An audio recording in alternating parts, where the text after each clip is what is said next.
Hi guys, it's Kelly here, and today we are celebrating Christy's 10,000 YouTube subscribers. So I was totally stoked when she sent me the email and asked me to participate. And the theme of the video blog hop is celebration. And I don't know about you, but I celebrate with some coffee because coffee makes me happy. So I picked this adorable set from Mint Owl Studio, which is called... Standby. Coffee Craze. Sorry. I should be better prepared. I'm not. So anyway, I'm going to stamp in Intense Black ink from Simon Says Stamp.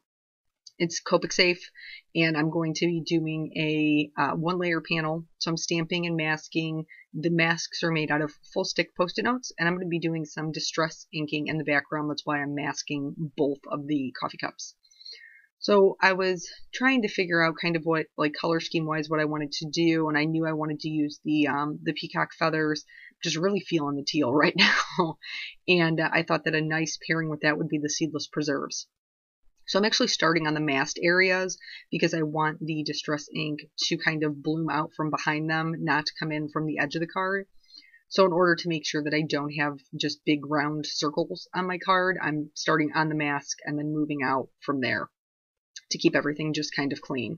So I did that until I was happy with the intensity. I kept it relatively light. I'm going to go ahead and remove the masks, and then we're going to go into the Copic coloring.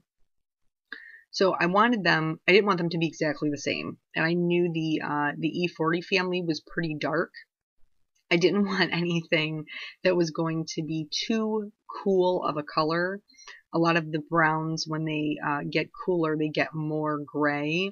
And I don't know about you, but usually if my coffee is gray, it means it's old and I'm in a bad restaurant. So I did not want that. I wanted them to be darker but still be warm. So I'm coloring the cups as if they were like the clear plastic tumblers where you can see the edges of them. So I'm just leaving the edges blank for right now. I'm not going to leave them white. We'll color them after the fact. I just wanted to get the coffee in the cup, which is basically how I wake up every morning, just trying to get the coffee in the cup.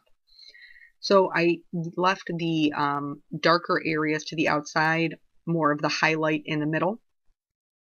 And that was just because I wanted to give it some roundness. And in order for the object to have some roundness, it needs to have lighter edges with some dark next to that. So I'm really doing this super simple shading, like not... It is a little sped up, but it really was like super quick to do. And then I just worked lightest to darkest and then darkest back into lightest. I'm blending out those edges. We're going to blend them even more once we get to the coloring of the outside. So then for the other coffee, I wanted it to be a different shade. I didn't want them to be the same, but also because all of my coworkers know there was a meme that went out that one of them sent to me that said, "I will take the coffee flavored sugar water." That's me. Like when I order my coffee, it is light and sweet, and that makes me happy girl. So that's how I decided to color the one on the left hand side. This one I'm going to do the same thing. I'm going to leave that outer edge, but with my darkest color, I'm not going to go all the way up like I did with the right hand one. I'm just going to go about halfway because I didn't want it to get overly dark. I wanted it to be a light coffee. So lots of cream in this lots of cream in this coffee. So I'm going to do the same thing. I'm just going to blend that out super quick. Doing just, it's feathering, but in the laziest sense of the word, really, because I'm just kind of scooching the marker around. And then I know a lot of times people feel like they should be able to do everything in one pass. Sometimes it doesn't work that way. I had to go back in with the E55 because I wasn't happy with my blending. So you just keep working it until you're happy with it. I'm going to use these BGs to do the outside of the cup. So I'm starting actually with my darkest color because I knew I wasn't going to be going back over it. And I'm doing some just minimal shading underneath where those lines are for the cup. And then at the top underneath, like the rim of the cup, there would be some shading there. And I'm going to do that for both of them. BG45 really isn't a super dark color, but comparative to the other ones, it is going to be my darkest shadow color. So for the BG11, the bottom I just almost completely filled in. And then for this one, I'm actually going to put it not on the very edge. I'm going to put it right up next to that brown. because I want my lightest edge. I want my edge to be my lightest color. So I'm just blending out that BG45.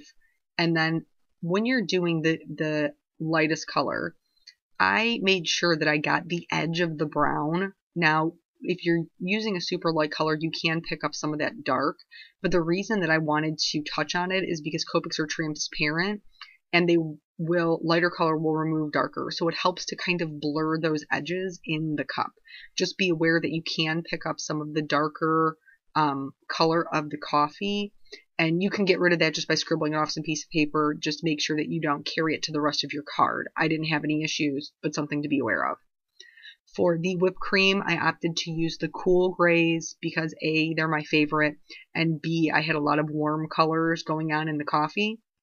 So I wanted to bring some cool in there.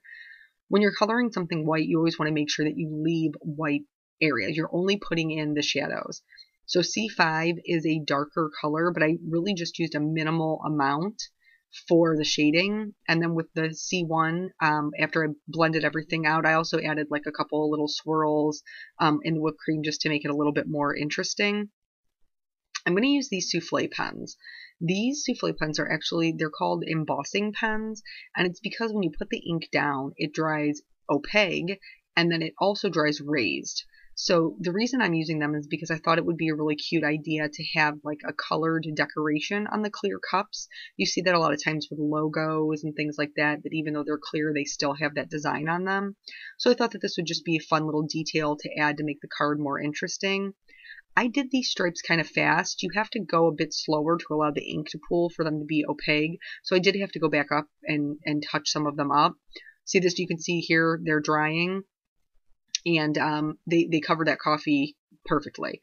I always outline all of my images, so I'm going to go back in with a writing journaling pen and do that now.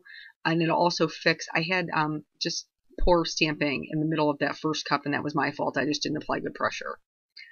So after I was done with the Copic coloring, I was looking at it, and I'm like, these things look like they're just floating in midair, and I wasn't okay with it. So I decided to put in a little bit of ground. I didn't put the shadow right up against the cup since they're tilted. I left the shadow so as if it would be ground and the cups were tilted up, like, you know, cheers to each other, because we're celebrating, because Christy's awesome.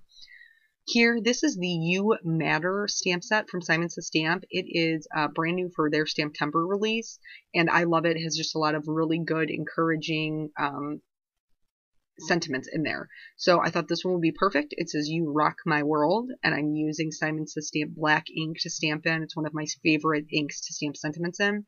Since this is the first time I'm using this stamp set, I'm going to go ahead and stamp it off the first time on a scrap piece of paper just to make sure I don't have any, like, dog hair in it or anything weird.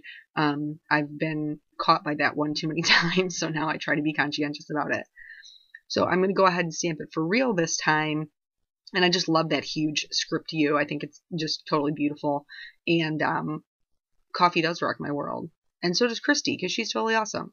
So if you're watching this on the week of September 23rd through the 30th, there's a bunch of prizes she's giving away throughout the blog hop to random commenters. So make sure that you leave a comment.